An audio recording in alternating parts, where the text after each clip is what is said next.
എപ്പോഴും ഉപയോഗിക്കുന്ന ഒരു കാര്യം, പലർക്കും അറിയാത്തൊരു കാര്യം ഞാൻ പറഞ്ഞിട്ടെ. അതായത് ഈ ബസ് ഷാങ്ഹായിലേക്ക് പോകുമോ, അതാണ് ചോദിക്കേണ്ടത്. അത് നിങ്ങൾ എങ്ങനെയാണ് ചോദിക്കുക? നിങ്ങളൊന്ന് ആലോചിച്ച് നോക്ക്. ഈ ബസ് ഷാങ്ഹായിലേക്ക് പോകുമോ, നിങ്ങൾ എങ്ങനെ, ജസ്റ്റ് നിങ്ങൾ മനസ്സിലൊന്ന് ആലോചിച്ച് നോക്ക്. കിട്ടിയോ? യെസ്, ഞാൻ പറയാം. അത് ഡസ് വെച്ചിട്ട് പറയാം. Does this bus go to Shanghai? Easy. Okay, എവിടെയെങ്കിലും നോട്ട് ചെയ്ത് വെച്ചോ അല്ലെങ്കിൽ സേവ് വെച്ചോ. Does this bus go to Shanghai എന്ന് പറയാം. ഈ ബസ് ഷാങ്ഹായിലേക്ക് പോകുമോ? ക്ലിയർ.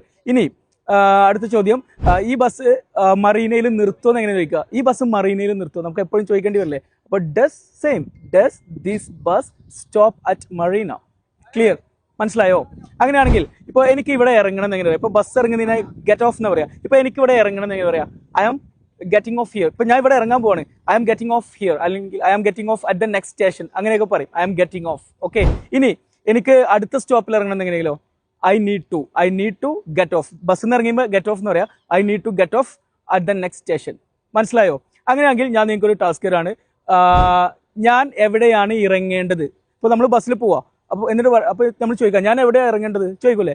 ഞാൻ ഏത് സ്റ്റേഷനിലാണ് ഇറങ്ങേണ്ടതെന്ന് എങ്ങനെയാണ് പറയുന്നത്? ജസ്റ്റ് കോമെന്റ് ചെയ്യുക. അപ്പോൾ ഗൈസ്, നിങ്ങൾ ആലോചിച്ച് നോക്ക്, ഇതൊക്കെ നമ്മൾ എപ്പോഴും ഉപയോഗിക്കുന്നല്ലേ, പലർക്കും ഇത് അറിയില്ല. അപ്പോൾ നിങ്ങൾക്ക് ഏറ്റവും ബേസിക് ആയ കാര്യങ്ങളും അഡ്വാൻസ് ലെവൽ കാര്യങ്ങളും പഠിക്കണോ, പ്രാക്ടീസ് ചെയ്യണോ?